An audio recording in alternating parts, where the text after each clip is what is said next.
Numbers chapter 19. The Lord said to Moses and Aaron, "This is a requirement of the law that the Lord has commanded. Tell the Israelites to bring you a red heifer without defect or blemish, and that has never been under a yoke. Give it to Eleazar the priest. It is to be taken outside the camp and slaughtered in his presence. Then Eleazar the priest is to take some of its blood on his finger and sprinkle it 7 times towards the front of the tent of meeting. Whilst he watches, the heifer is to be burned, its hide, flesh, blood and intestines. The priest is to take some cedar wood, hyssop and scarlet wool and throw them onto the burning heifer. After that, the priest must wash his clothes and bathe himself with water. He may then come into the camp, but he will be ceremonially unclean till evening. The man who burns it must also wash his clothes and bathe with water, and he too will be unclean till evening. A man who is clean shall gather up the ashes of the heifer and put them in a ceremonially clean place outside the camp. They are to be kept by the Israelite community for use in the water of cleansing. It is for purification from sin. The man who gathers up the ashes of the heifer must also wash his clothes, and he too will be unclean till evening. This will be a lasting ordinance both for the Israelites and for the foreigners residing among them. Whoever touches a human corpse will be unclean for 7 days.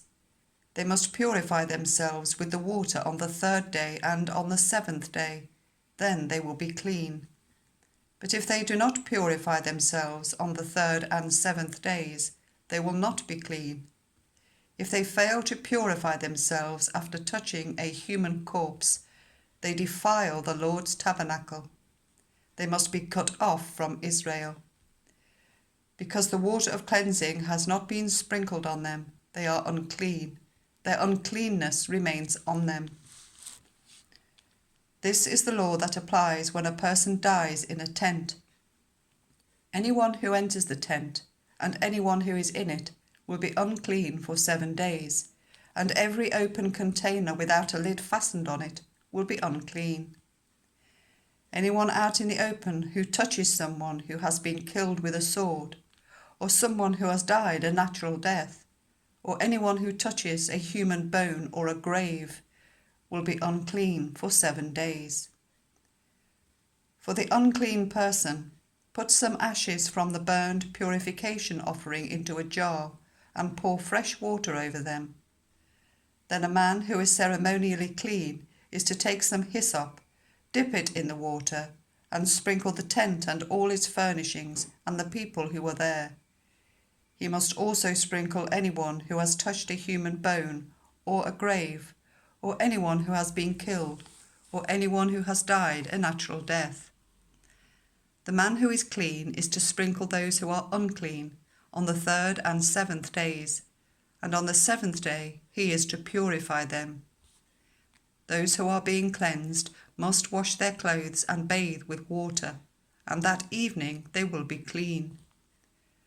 But if those who are unclean do not purify themselves, they must be cut off from the community, because they have defiled the sanctuary of the Lord. The water of cleansing has not been sprinkled on them, and they are unclean. This is a lasting ordinance for them.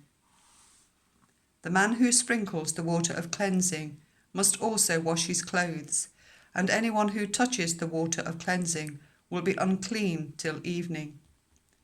Anything that an unclean person touches becomes unclean, and anyone who touches it becomes unclean till evening.